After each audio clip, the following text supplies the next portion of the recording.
Rajasthan university में के gate पर जो होने वाला धरना प्रदर्शन है उसमें मेरी बहन प्रिया चौहान का जो वक्तव्य है उसी में मेरे विचार भी शामिल हैं। उसको आप ज़रूर देखें और समझें कि ये संघर्ष क्यों ज़रूरी है और इसका टाइमिंग बढ़ना क्यों ज़रूरी है।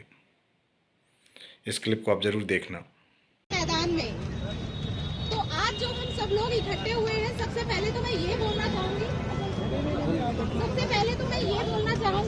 कि हम लोग अपनी जायज मांग के लिए यहाँ पे खड़े हुए हैं और हमें संवैधानिक तरीके से ही अपनी मांग यहाँ पे रखनी है। किसी भी तरीके का कोई उत्पात नहीं मचाना। हमें हमारी जो भी चीजें हैं वो जायज तरीके से और संवैधानिक तरीके से आनी चाहिए, क्योंकि हम सिस्टम में जाने वाले ही लोग हैं। यहाँ पे पता चलना चाहिए कि जो भी हमारी मांगे हैं वो जायज है, क्योंकि हमने जो भी समय मांगा है, अगर आज हमने समय नहीं मांगा तो कल आने वाले जो स्टूडेंट्स हैं उन्हें मात्र 2 महीने का ही समय मिल पाएगा। जैसा कि आप सभी को पता है कि आरएस जितने भी पीछे मेंस हुए हैं, किसी में 10 महीने का समय, किसी में 11 महीने का समय, किसी में 6 महीने का समय, किसी में 7 महीने का समय मिला है, और जो अब की बार का एग्जाम हुआ है इसमें मात्र 3 महीने का समय मिला है। अगर आरपीएससी की बात करें तो हमारे जेन्युइन समय की अगर बात की जाए तो मिनिमम 110 दिन का होता है, और हमें 110 दिन का भी समय नहीं दिया गया, उसमें भी हमें मात्र 95 दिन का समय दिया गया है। ये हमारे आरपीएससी के जो सेक्रेटरी हैं उन्होंने खुद ये बात रखी है कि सर 110 दिन का समय होता है, लेकिन उससे थोड़ा सा कम हुआ है।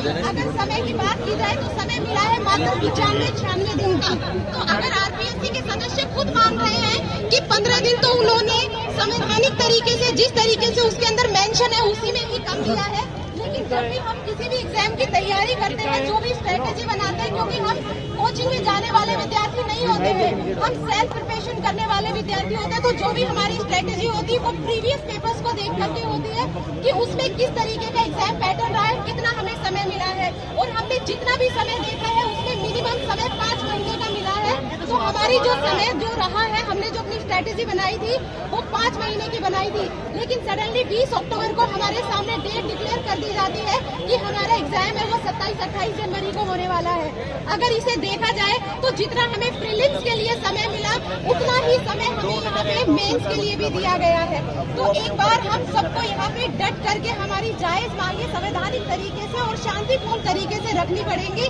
सभी को इस मैदान में डटे रहना पड़ेगा, क्योंकि हम यहाँ 20 दिन से डटे हुए हैं, और आप सभी लोगों से उम्मीद है कि आप लोग भी यहाँ डटे रहेंगे, और आपके जितने भी साथी हैं प्लीज उन्हें कॉल करके और यहाँ पे बुलाइए।